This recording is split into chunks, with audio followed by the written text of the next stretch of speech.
I'm challenging myself to read 1 volume of manga a day until Christmas, so 25 volumes in 25 days. Today is the 1st of December, and the volume of manga I'm reading today is volume 13 of Sakamoto Days.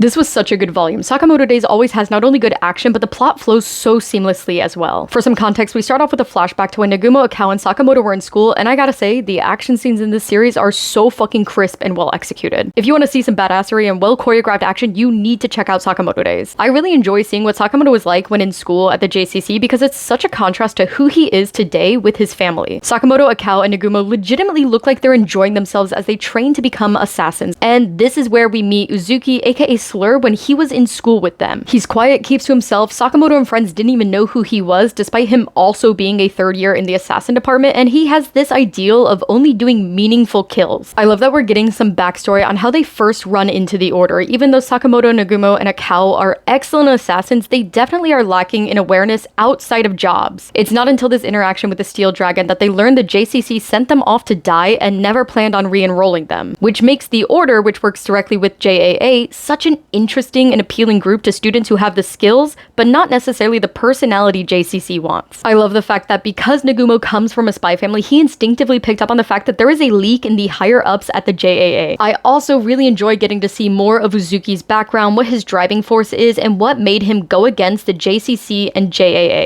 Today is December 2nd, so the 2nd volume of manga I'm reading in this manga Christmas countdown is volume 11 of Kaiju number 8. This was another great volume for day 2 of the manga Christmas countdown. It just made me more impatient for season 2 to come out. For context, they're still fighting kaiju that are able to identify and target their weaknesses. Shinonome has always found Norumi to be untouchable, so she wants to keep getting stronger to be closer to his level, and so he notices her since he only cares about strength. So now that Norumi's given her the chance to become a platoon leader, she'll risk her life in a battle she'll most likely lose if it means Norumi will remember her. I love how this series includes emotional elements. They're literally risking their lives when they fight kaiju, so I love that we get to see them having these emotional struggles when on the verge of death. And of course, Kafka will disobey orders if it means he can save someone. To him, it doesn't matter that his life is on the line as long as he can protect everyone else. That's literally what he and Mina promised each other when they were kids. Seeing Kafka come into his own strength is so fucking cool. To save Shinonome, he's going head to head with a 9.2 kaiju, and he fucking one-hands that, like head on, stops the attack with a single hand. I have been loving Kikaru battling with the kaiju her because it shows us that while Kikaru started leaps and bounds above her fellow recruits, she still has a long way to go. But because Kafka said he wouldn't save her this time, but rather believes in her, it's allowing Kikaru to build her skills while her back's against a wall. She's able to push past the fact that her deceased parents will never see her reach their expectations because she has the rest of the defense force expecting her to continue to rise to the challenge. I cannot wait for this to get animated because with number 9 creating specialized kaiju, we have moments where those created kaiju modeled after defense force officers take on their memories and emotions. So the kaiju Kikaru wants her dad to love her just as much as the human Kikaru. But number 9 made her to act as a pawn to beat Kikaru, whereas Kikaru's dad expected great things from her because he already loved her. One thing I'm also really enjoying with these created kaiju is the psychological element. Normally it's just a battle of strength and strategy, but with the kaiju that have Director Shinomiya's memories, they're literally fighting the version of themselves he knows. So they either need to outperform themselves or reach new levels that Director Shinomiya never witnessed nor anticipated.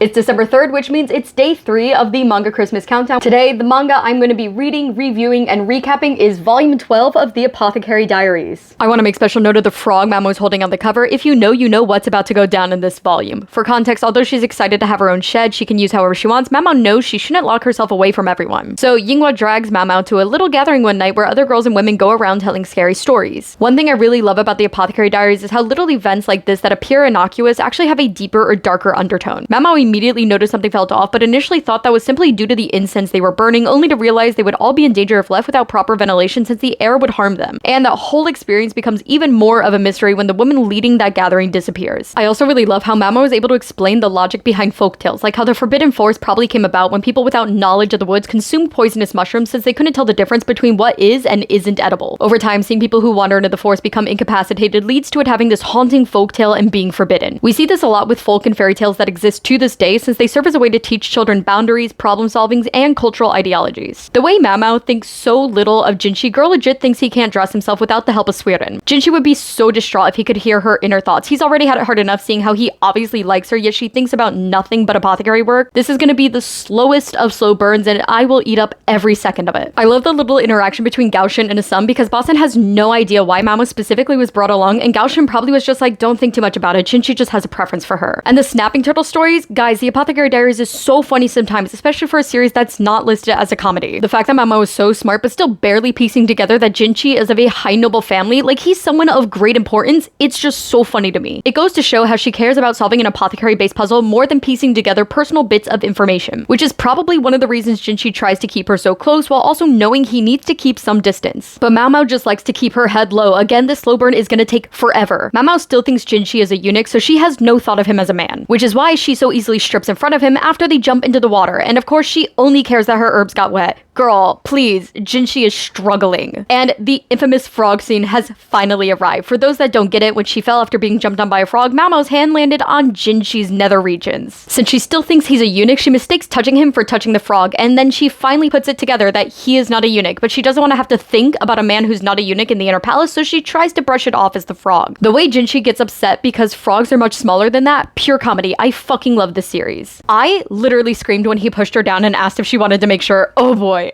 I cannot wait. This is an amazing volume. It's December 4th, which means it's day 4 of the Manga Christmas Countdown Challenge. Today, the manga that I'm going to be reading, reviewing, and recapping is Volume 5 of Mao. For context, Mao's previous master set him up as bait and invited 5 of his fellow apprentices to kill him and each other. Whoever was left standing would be his successor. But on top of that, Mao is also being hunted by assassins sent by Shiranui, and the most recent attack was water-based, but they think it's not the same attack as their fellow apprentice and water shaman Masago would make. But we're learning now that if Nanoka keeps giving her blood to Mao, she won't be able to turn back. I really enjoy the mystery and fantasy elements of this series. As we run into more people from Mao's past, we slowly begin unraveling what really happened after his master used him as a sacrifice. The mystery of Byoki's curse on both Mao and Nanoka is also really interesting, since it seems like Byoki is trying to save Nanoka but needs Mao to die so he could take over his body. So the fact that Mao and Nanoka are working together has got to have a really cool twist in the future, since it seems like they can feed off of each other and take their life force. The different mysteries also have a connecting through line. Like Shiranui somehow took Masago's place as the water shaman in the successor battle, and the mysterious woman working with him clearly knows Mao somehow. Now, I'm not really a fan of the romance subplot in this series because Mao is an immortal and like 1,000 years old and stuck on his past crush, whereas Nanoka's like 14. I always love when a series has interesting powers, and I think this series not only does a good job at that, but the art and style of those different powers is really clean. Like, even if you have no idea what someone's power is, you are still clearly able to understand what happened. I'm looking at you, JJK, I love you, but I had to reread you like 3 times. They realize the mysterious woman Yoriko visits places ahead of Shiranui to mingle with the elite and spread gossip about someone who could extend lifespans. But Shiranui doesn't know the real spell to extend lives, and that's why Yoriko is tracking down Mao. Because Mao is Byoki's body, they think he knows the spell to extend lives that Byoki consumed. And I personally didn't see this twist coming, that Yoriko is actually Sana, Mao's first love, the daughter of his master, and the woman that he thought he killed. So not only is she alive and well 900 years later, she's working against him.